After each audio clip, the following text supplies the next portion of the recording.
You're not as intelligent as you've been led to believe. And that's not an insult, it's a warning. At this very moment, while you think you're choosing freely, someone operating several levels above you is influencing decisions that will shape the next 5 years of your life. Quietly. Indirectly. Without your awareness. You believe you're in control. But most of what you call choice is reaction. You react to headlines. You react to pressure. You react to expectations planted long before you ever questioned them. You're playing a game where the rules were written without your consent, and worse, without your knowledge. From the time you were young, you were trained to confuse obedience with intelligence. You were rewarded for memorizing, praised for compliance, graded on how well you followed instructions. And when you succeeded, they told you that meant you were smart. But memorization isn't intelligence. And compliance isn't awareness. Real intelligence is something far more dangerous. It's the ability to see what's actually happening while others are distracted by what they're told is happening. It's knowing when to act, when to wait, and when to let someone else expose themselves. It's understanding that the loudest person in the room is rarely the one with real power. 5 centuries ago, Machiavelli noticed this. He watched rulers rise overnight and collapse just as quickly. He saw loyalty vanish, morality shift, and virtue fail. And he reached a conclusion most people still refuse to accept. Outcomes are not determined by goodness. They're determined by understanding. The world doesn't reward intentions. It rewards effectiveness. There is a hierarchy to intelligence, not the kind measured by tests or titles, but by perception, control, and awareness. 10 levels in total. And most people never climb past the first few. They live their entire lives reacting, copying, performing, never stopping to ask who benefits from their behavior. You might believe you're advanced. You might believe you've already woken up.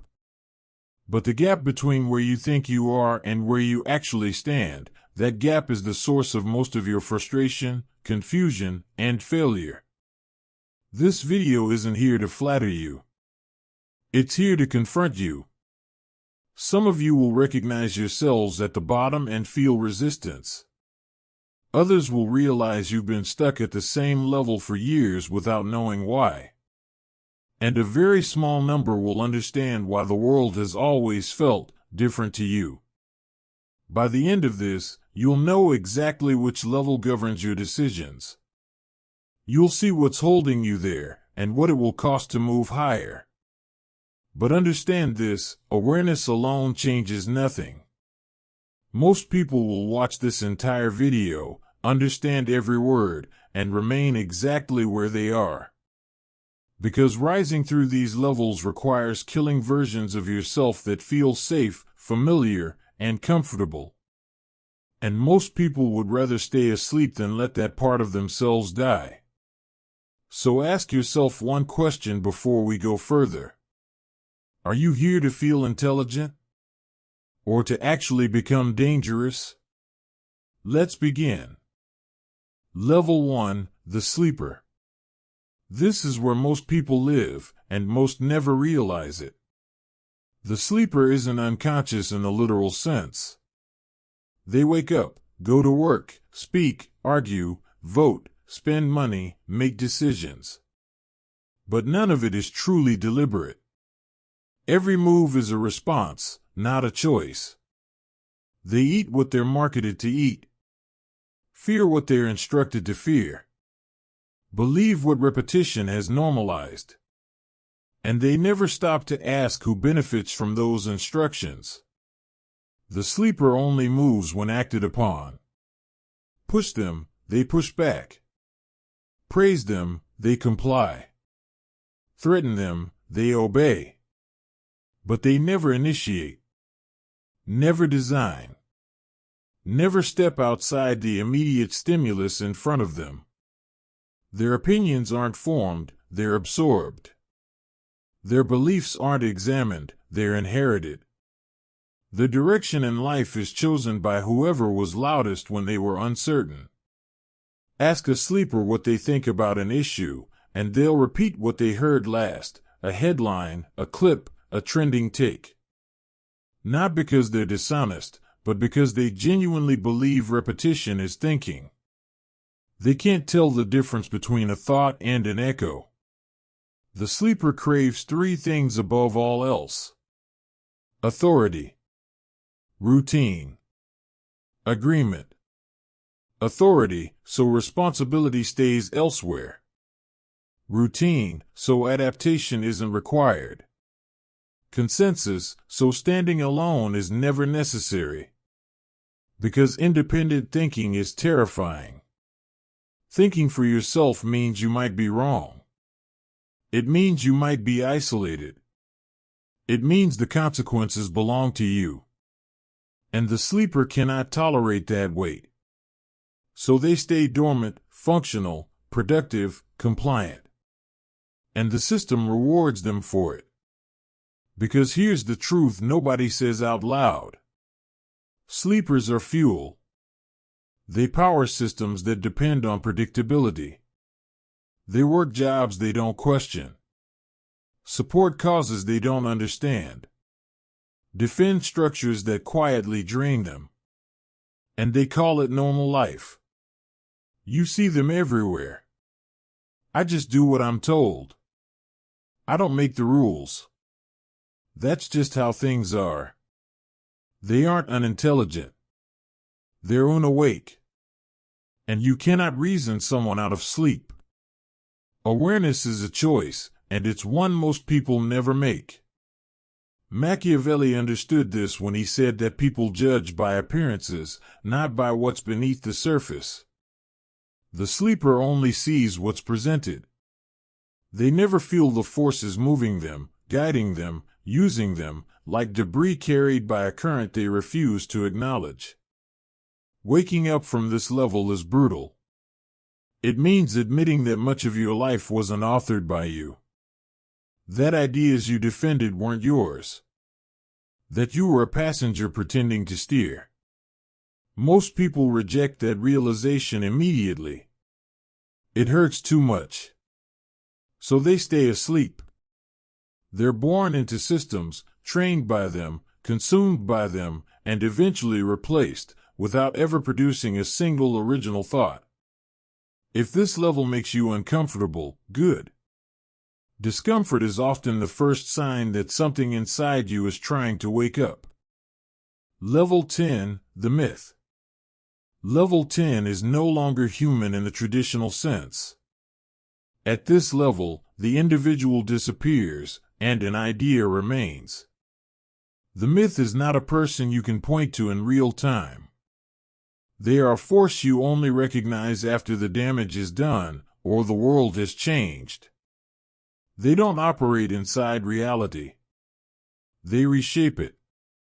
The myth doesn't seek influence. Influence follows them. They don't demand loyalty.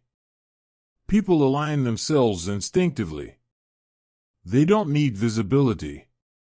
Their absence is louder than most people's presence. This level exists beyond ego, beyond identity, beyond even self-preservation. The myth becomes symbolic.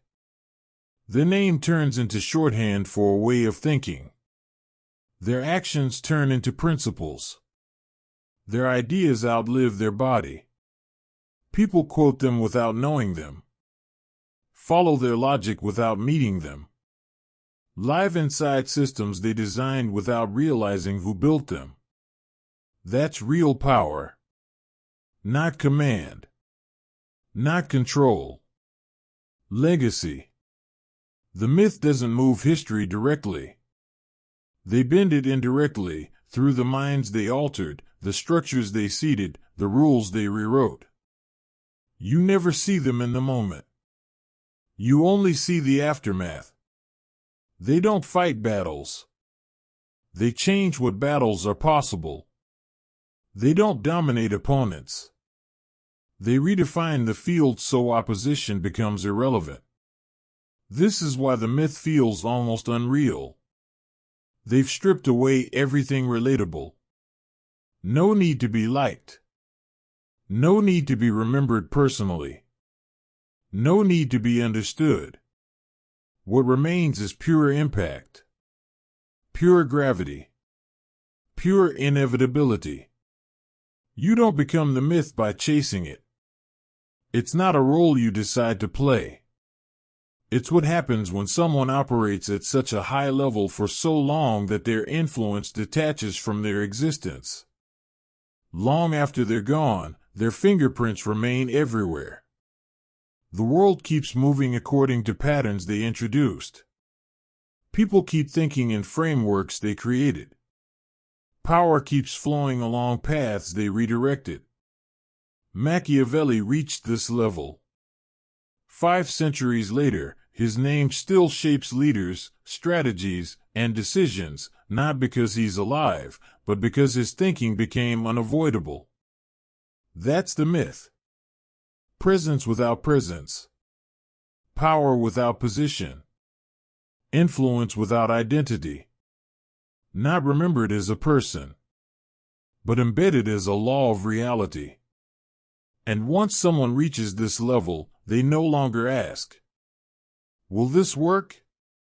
They ask, "How long before this becomes inevitable?" Because at level 10, the game doesn't resist you anymore. It adjusts. Level 2, the believer. The believer has woken up, but only halfway. They felt the sting of awareness. They realized they were being influenced, controlled, guided without consent. And instead of standing alone in uncertainty, they ran toward something that promised clarity. An ideology. A movement. A cause. Something that explained the world for them. The believer didn't reclaim their thinking, they outsourced it. Where the sleeper obeys authority, the believer obeys belief. Where the sleeper follows the crowd, the believer follows the narrative. Different master. Same dependence. Politics. Religion. Activism. Counterculture. Conspiracy. The label doesn't matter. What matters is this: the ideology now tells them what to think, who to trust, what to fear, and who the enemy is. And they stop questioning. The believer believes they're awake because they rejected the mainstream. They don't watch what everyone else watches. They don't trust official narratives. They see themselves as informed, enlightened, evolved. But they didn't escape control. They just switched controllers. Instead of authority figures, they answer to doctrine. Instead of consensus, they answer to the group. Instead of obedience, they call it conviction. The believer makes a critical mistake. They confuse moral certainty with intelligence. They think holding the right beliefs makes them smart. That being on the right side makes them powerful. But clarity and correctness are not the same thing. You can be morally justified and strategically irrelevant. You can be correct and still completely ineffective. The believer never sees this because their identity is fused with their beliefs. Question the belief, and they feel personally attacked. Introduce doubt, and they respond with hostility.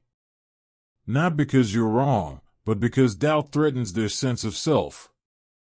That makes them predictable. Say the right keyword and you'll get the exact reaction the ideology programmed. No pause. No analysis. Just instant response disguised as passion. Righteousness feels good. Belonging feels safe. Purpose feels powerful. And that comfort is addictive. So the believer defends their worldview loudly, aggressively, emotionally. Not to convince others, but to reassure themselves. You see them everywhere. They can't discuss without preaching. They can't listen without preparing a rebuttal. They can't separate disagreement from attack. They think they're warriors for truth. But in reality, they're soldiers in someone else's war, fighting battles they didn't choose, using language they didn't invent, serving outcomes they don't control. The transition from sleeper to believer feels like freedom. Finally, you see what others don't. Finally, you belong to something meaningful. But you're not free. You're just wearing a better-looking chain. Real intelligence doesn't stop at belief. It keeps testing itself. It asks, what if I'm wrong, even when the answer is uncomfortable? The believer can't do that. Because to them, doubt feels like betrayal. And betrayal feels like annihilation. Level 3, the mimic. The mimic learns something the believer never does. Intelligence has social value. Not real intelligence, but the appearance of it. Sound smart, and people listen. Look informed, and doors open. Speak with confidence, and others assume depth. So the mimic begins collecting phrases, opinions, references, concepts. Not to understand them, but to deploy them. The mimic doesn't think deeply. They perform depth. And in most environments, that's enough. Especially in spaces that reward presentation over results. They use complex language. Drop names of thinkers they barely understand. Reference studies they've never read. Quote ideas without ever applying them. It sounds impressive. It looks intelligent. But it's empty. Ask the mimic to explain something simply, and they struggle. Because clarity exposes understanding, and they don't actually have it. They memorized how intelligence sounds, not how it works. This level thrives in environments built on visibility. Social platforms, academic circles, corporate meetings, anywhere performance matters more than outcome. The mimic adapts to the room. Not consciously manipulating, just mirroring. They adjust beliefs based on who's watching. They don't have a core, so they borrow one temporarily. That's what makes them dangerous. To lower levels, the mimic looks advanced. The vocabulary is right. The confidence is polished. The delivery is smooth. But pressure reveals them.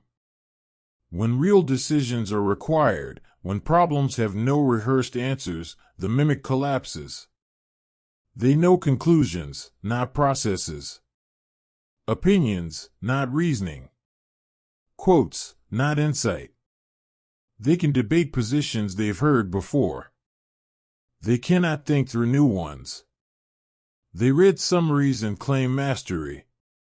They repeat complexity to hide shallow thought. Machiavelli warned that most people judge by appearances.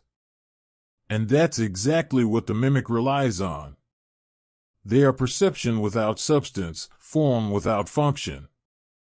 But the world doesn't reward sounding intelligent forever. Eventually, results matter. And this is where the mimic faces a painful choice. To move forward, they must stop chasing validation. They must give up applause. They must accept being misunderstood while learning to be effective. Most can't. The praise feels too good. The recognition feels like progress. But it isn't. It's noise. And noise keeps you stuck. Level 4, the calculator.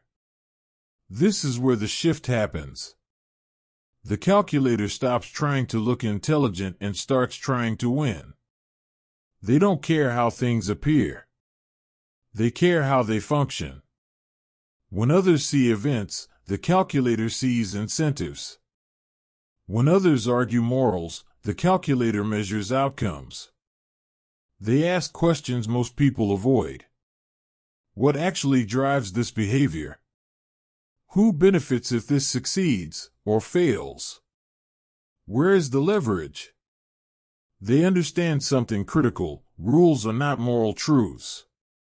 They're conditions. Like weather. You don't complain about them, you study them, adapt to them, and use them. The calculator doesn't get emotional. They get strategic. If someone insults them, they don't react. They assess. Is this person a threat? A resource? A distraction? Then they respond in a way that serves their position, not their ego. That's the difference. While others are still processing what just happened, the calculator is already planning the next 3 moves. They recognize manipulation before it lands. They spot traps before stepping into them. They see the game while others are arguing about fairness. This is Machiavelli's fox: clever, observant, hard to corner. But there's a cost. Once you see how systems actually work, how easily people are influenced, how predictable emotions are, you stop trusting surface-level behavior. Every offer feels conditional. Every kindness seems calculated. Every smile might conceal intent. The calculator is effective, but restless. Every interaction becomes analysis. Every conversation becomes positioning. Every relationship becomes strategy. And here's the limitation they eventually hit. They're still playing someone else's game. They didn't write the rules. They just learned how to exploit them. They can win consistently, but only within boundaries they didn't choose. Cleverness lets you survive. It doesn't let you redesign reality. You see calculators everywhere once you know what to look for. They avoid disasters others walk straight into. They anticipate trends early. They always seem to land on their feet. But they're constrained. To move beyond this level requires something calculation alone can't provide. Courage. Because seeing clearly is safe.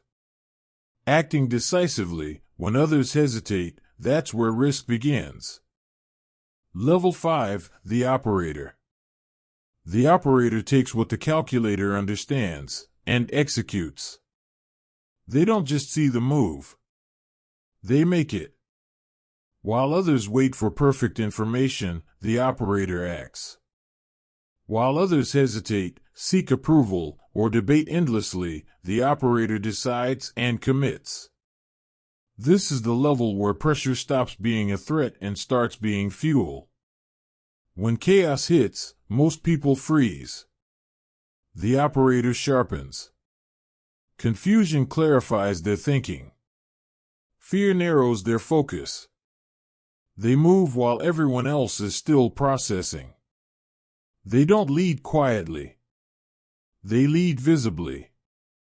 Everyone knows who's making the calls. Everyone knows who's responsible. That visibility is power, but it's also exposure. Machiavelli described this as the lion: direct, forceful, undeniable. Operators don't need consensus. They don't need permission. They make hard decisions, unpopular decisions, necessary decisions, and accept the consequences. That's what separates them. But visible power comes at a cost. When you stand at the front, you become the target. Your enemies know where to aim. Your rivals know what to undermine. Every mistake is amplified. Every weakness is attacked. The operator can't hide. They can't deflect blame. They can't disappear. They can't rest. Once you're the one people look to, every problem becomes yours. Every failure lands on your shoulders. Every success invites more opposition. This is the level most people imagine when they think of power, the leader, the commander, the one in control. But it isn't the highest level. Because visible power is fragile. The brighter you burn, the more attention you attract. And someone, somewhere, is always preparing to replace you. History is full of operators, conquerors, revolutionaries, builders, who reshaped reality through sheer force of will. They changed the world. And most of them paid for it. Machiavelli warned that fear can be useful, but it's unstable. Someone more feared always emerges. Someone more ruthless always rises. The smartest operators eventually learn a dangerous truth. The most effective control doesn't announce itself. It doesn't command. It influences. Level 6, the puppeteer. The puppeteer understands something the operator never fully grasps. Invisible power always outlasts visible power. They stop forcing outcomes and start shaping desires. They stop commanding and start influencing. They don't push people, they position them. The puppeteer never tells you what to do. They make you believe it was your idea. No threats. No orders. No visible control. Just outcomes that somehow always favor them. They don't fight resistance, they remove the need for it. They create environments where compliance feels voluntary and opposition feels unnatural. This is psychological dominance, not physical authority. The puppeteer steadies people the way engineers steady systems. They know what motivates you, what scares you, what you need to feel justified. And they use that knowledge quietly, precisely, without leaving fingerprints. You don't feel controlled. You feel guided. Every person around them becomes a lever. Every relationship becomes positioning. Not out of cruelty, but out of understanding. They don't raise their voice. They don't make demands. They let others carry out their will. This makes them almost impossible to confront. You can challenge an operator. You can resist authority. But how do you fight someone who never appears to be in charge? The puppeteer lives in blind spots, in assumptions, social pressure, and unspoken incentives. They don't need recognition. They don't need credit. They need alignment. And they get it. But there is a cost that isn't visible from the outside. When you're always calculating perception, always adjusting tone, always wearing the right mask, you start to lose track of who you actually are. The role becomes permanent. The strategy becomes identity. The mask becomes the face. The puppeteer is surrounded by people, yet fundamentally alone. No one knows them, not because they're hidden, but because there's nothing genuine left to know. This is the level of the advisor, the strategist, the unseen hand. The one everyone suspects but can never quite prove. They win from the shadows. But eventually, a question emerges that power can't answer. What's the point of control if you've erased yourself in the process? Level 7, the architect. The architect stops competing altogether.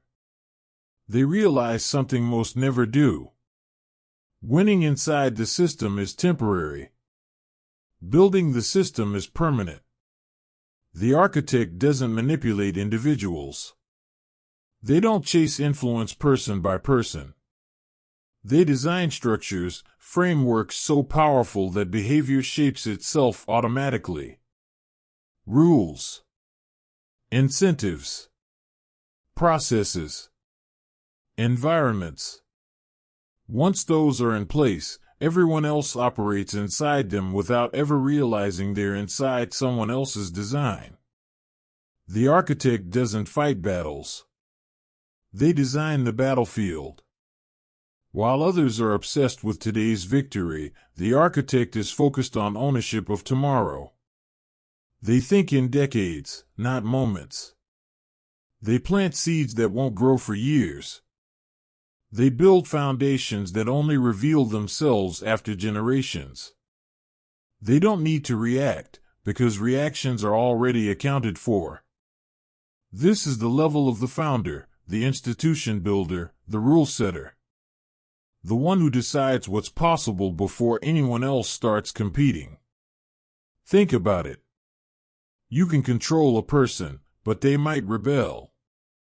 You can influence a group, but it might fracture.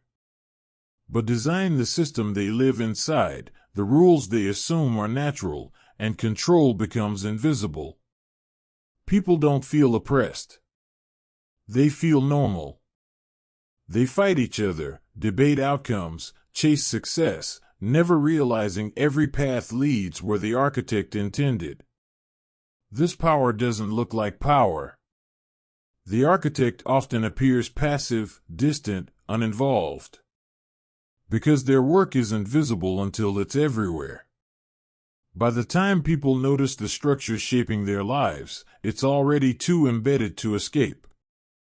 Machiavelli understood this when he warned that success belongs to those who adapt with time. The architect goes further. They don't adapt to the era. They create it. The price is steep. The architect sacrifices recognition. They rarely get applause. Their name isn't celebrated in the moment. But their influence compounds quietly, relentlessly. They're playing a game most people don't even know exists. And that's why it works. Level 8, the sovereign.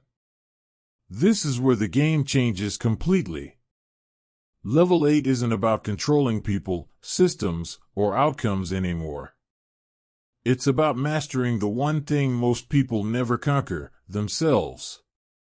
The sovereign has achieved total internal authority. They still feel fear. They still feel anger. They still feel desire. But none of those emotions have permission to decide their actions. Where most people react automatically, the sovereign pauses. They observe what's happening inside them before the outside world ever gets a response. That pause is power. While others are hijacked by impulse, ego, or emotion, the sovereign chooses, consciously, deliberately, strategically. Nothing leaks. Nothing is accidental. Nothing is wasted. They don't raise their voice. They don't rush decisions. They don't explain themselves to feel validated. Their strength doesn't come from status, titles, money, or recognition. It comes from self-command. And that kind of power can't be given. Which means it also can't be taken.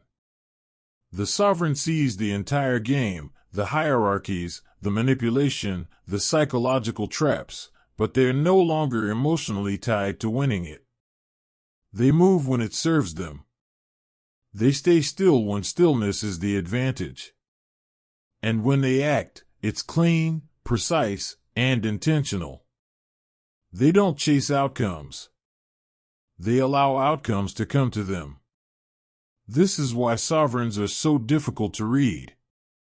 They don't seek approval. They don't fear rejection. They don't need to dominate to feel powerful. Their center is internal, unshakable. They can lose everything and remain intact. They can gain everything and remain unchanged. Most people never reach this level because it requires a brutal trade. You must give up. The need to be admired. The need to be right. The need to be seen as important. You have to let your old identity die. And most people would rather stay familiar than become free. The sovereign doesn't look powerful to the untrained eye, because real power doesn't perform. It doesn't announce itself. It doesn't beg to be noticed. It simply exists. And that quiet, controlled presence bends reality without ever touching it. Level 9, the void. Level 9 is where identity dissolves. This isn't strength as the world understands it. This is detachment so complete that control becomes impossible. The void has no ego left to defend. No image to protect. No outcome they're chasing. And that makes them untouchable. You can't manipulate someone who wants nothing. You can't threaten someone who fears nothing. You can't bribe someone who desires nothing. Every lever that moves ordinary humans simply stops working. The void sees the entire structure of the game, every hierarchy, every psychological hook, every illusion that keeps people running in circles. But unlike the sovereign, they no longer feel compelled to participate. They don't withdraw out of weakness. They withdraw because most action is unnecessary. Most movement is noise. Most ambition is distraction. Most struggle is people fighting inside rules they never questioned. The void understands this. So they act rarely, but when they do, it's devastating. Because their actions aren't driven by emotion, identity, or survival. They come from clarity. To people at lower levels, the void feels unsettling. You can't predict them. You can't read their motives. You can't pressure them into revealing intent. They don't signal. They don't posture.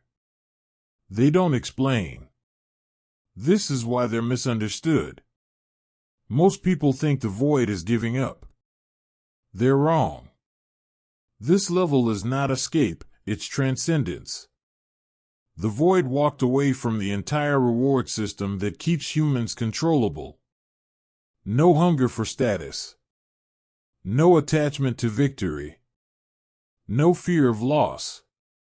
And someone with nothing to gain and nothing to lose becomes dangerous by default. Not because they seek conflict, but because nothing restrains them. They've seen through the illusion that effort equals meaning. That movement equals progress. That winning equals fulfillment. So they stop agreeing to the fiction. They're present without being invested. Watching without participating. Existing without attachment. You can't fight them. You can't compete with them. You can't even engage them properly. There's nothing to grab. Nothing to provoke. Nothing to push against. They are empty, and that emptiness holds more power than all the structures built on desire. The void doesn't collapse systems. They simply outgrow them. And that makes everything below this level look like a game people forgot they agreed to play. So now comes the only question that matters. Not where you wish you were. Not where your ego says you are. But where you actually stand when pressure shows up and no one is watching. Most people never climb far. They live their entire lives repeating thoughts they didn't form, defending beliefs they didn't examine, and performing intelligence instead of practicing it. They react, follow, imitate, and mistake movement for progress. And this isn't random.